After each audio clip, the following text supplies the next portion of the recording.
Assalamualaikum anak-anak. Hari ini kita akan belajar persiapan PTS IPA kelas 9. Bagi yang baru bergabung silahkan tekan tombol subscribe, like, dan share video ini ke teman-teman kalian. Selamat belajar. Kemudian untuk soal nomor 8 kita lihat di sini ada 3 anak yang mendorong meja. Ada yang mendorong ke kanan 2 dan 1 ke kiri. Yang ke kanan 45 Newton dan X. Akibat dari dorongan ketiga anak ini, meja bergeser sejauh 200 cm dan usaha yang diberikan oleh ketiga anak itu totalnya 150 Joule. Yang ditanyakan besar gaya anak yang simbolnya X ini berapa. Jadi sini kita bisa langsung mencari tahunya dengan rumus W sama dengan F kali S. W-nya kita masukkan 150 Joule sama dengan F-nya karena ada 3, 45 plus X karena arahnya ke kanan, dan min 25 karena yang 25 arahnya ke kiri. Kemudian S perpindahannya sejauh 200 cm, langsung jadikan meter menjadi 2 meter, sama dengan 150 sama dengan 45 kurangi 25, 20 plus X, ini masih dalam kurung, kali 2. Kemudian 2 nya pindah ke sana, jadi dibagi 150 per 2 sama dengan 20 plus X. 150 per 2 jadi 75 sama dengan 20 plus X, sehingga nilai X nya sama dengan 75 min 20. Jawabannya 55 Newton. Seperti itu ya, teman-teman harus teliti gayanya ini yang dijumlahkan yang mana, yang dikurangi yang mana. Lanjut soal nomor 9. Seperti soal ujian sekolah kemarin, di sini ada dua keadaan 1 dan keadaan 2. Keadaan 1 yang belum diketahui adalah beban K-nya. Beban L-nya di sini diketahui 300 Newton dan beban K-nya belum diketahui. Kemudian keadaan 2, apabila beban L digeser 50 cm menjauhi dari titik tumpu, bagaimana keadaan agar seimbang? Ini soal yang sangat mainstream, jadi teman-teman harus sudah bisa menguasai cara menyelesaikan soal ini. Kita lihat keadaan 1. Rumusnya pakai apa? Rumusnya pakai WLB sama dengan FLK. W-nya ini berat beban, boleh salah satunya, kita pilih aja yang kiri. W-nya yang ini.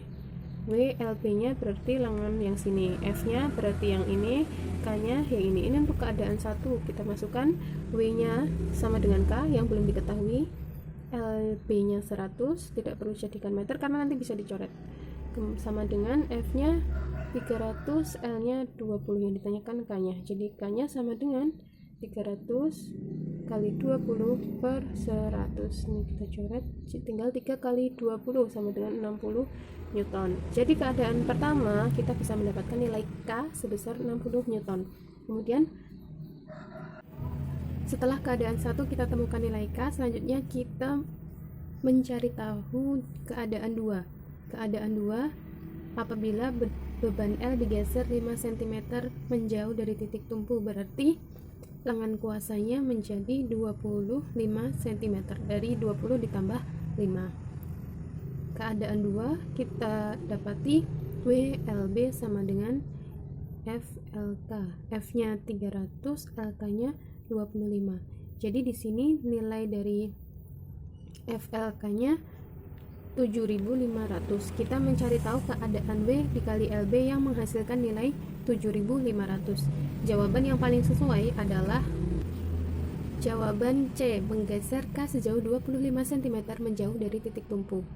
Awalnya 100, digeser 25 menjauh, berarti jaraknya 125. 125 dikali W-nya tadi 60 sama dengan 7.500. Nomor 10 ada sebuah keadaan, yakni benda dicelupkan ke dalam zat cair dan dia terapung ke atas. Berarti massa jenis bendanya lebih kecil daripada massa jenis fluida. Di sini kita disuruh mencari tahu benda mana kira-kira yang terapung ketika dicelupkan ke fluida tersebut.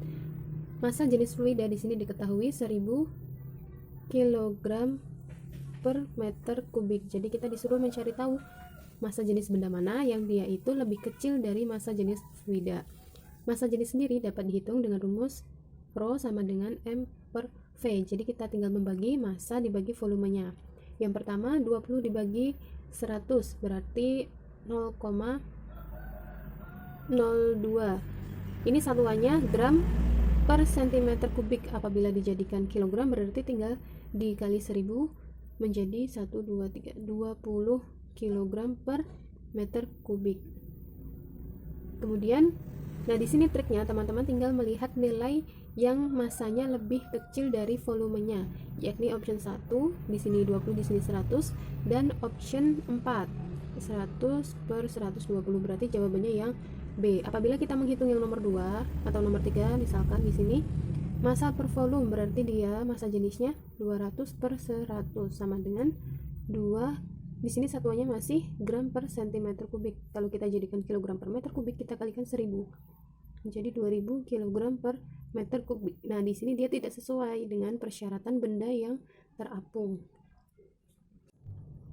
Nomor 11, kita mengamati ada bumi yang dia dikelilingi oleh bayangan bulan dan sinar matahari datang dari sebelah kiri. Kemudian kita disuruh menentukan pada posisi 4 seperti apa wajah bulan yang terlihat dari bumi. Nah, di sini ada cluenya, ada gambar pemetaan wajah bulan yang disinari matahari yang tertangkap oleh bumi.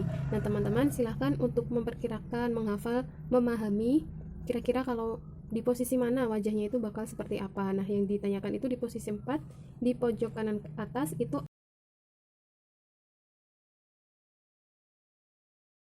ada yang namanya warning gibbous. Nah, di sini akan terlihat seperti bulan sabit di mana yang terang itu lebih besar, bagian yang terang lebih banyak. Bagian yang terang lebih banyak sedangkan yang gelap lebih sedikit. Jadi jawaban untuk soal nomor 11 itu yang C. Dari sini teman-teman sudah bisa mengetahui ya kalau ada soal lain lagi yang ditanyakan di posisi lain lagi, mungkin di posisi 1, 2 atau ke 5, teman-teman sudah bisa tahu. Lanjut ke soal nomor 12 yang ditanyakan cepat rambat gelombang. Cepat rambat gelombang itu V. V kita bisa cari dari nilai lambda kalikan frekuensi. Lambda itu kemarin apa?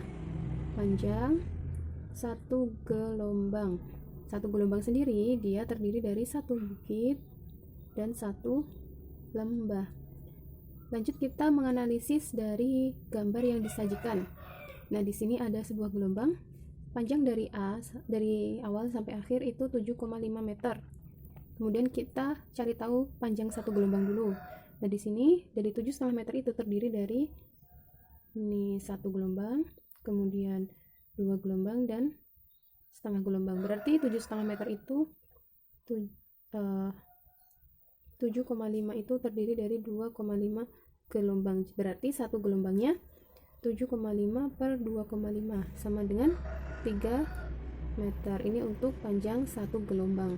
Kemudian frekuensinya, jika waktu tempuh dari titik A ke titik B, titik A itu di sini, jadi bukan dari awal gelombang ya, ini titik A dan ini titik B, 3 sekon, berarti T nya 3 sekon, N nya jumlah gelombang dari A ke B yang dihitung. Ini 1, ini seperempat berarti setengah ditambah setengah 1, berarti ini 1, ini sama ini 2, N nya 2 gelombang. Berarti frekuensinya, frekuensi itu kan banyaknya gelombang tiap satuan waktu, berarti 2 per 3 ini frekuensinya. Tinggal kita masukkan ke rumus. V sama dengan lambdanya 3 meter, frekuensinya 2 per 3. Keuntungannya teman-teman tidak langsung menghitung, di sini kita bisa melakukan coret-coret silang, berarti tinggal 2 meter per sekon. Jadi tidak semua soal teman-teman itu harus menghitung hasil dari pembagian, tapi kita bisa menghitungnya nanti di sini untuk mempermudah perhitungan hingga ke final, ke hasil akhirnya. Untuk nomor 13, kita mencari tahu berapa besar sudut yang dibentuk antara dua cermin sehingga membentuk 11 bayangan. Nah, rumus yang digunakan di sini N sama dengan 360 per alfa min 1. N ini adalah jumlah bayangannya dan alfa sudut yang terbentuk. N nya kita masukkan nilainya 11 sama dengan 360 dibagi sudutnya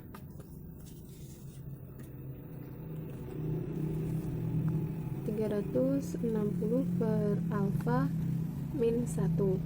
Berarti yang diutamakan min 1-nya dipindah ke ruas kiri. Jadi nilainya plus 11 plus 1, 12 sama dengan 360 per alfa, berarti alfanya 360 per 12. kita coret, ini 1, ini 3, berarti alfanya 30 derajat.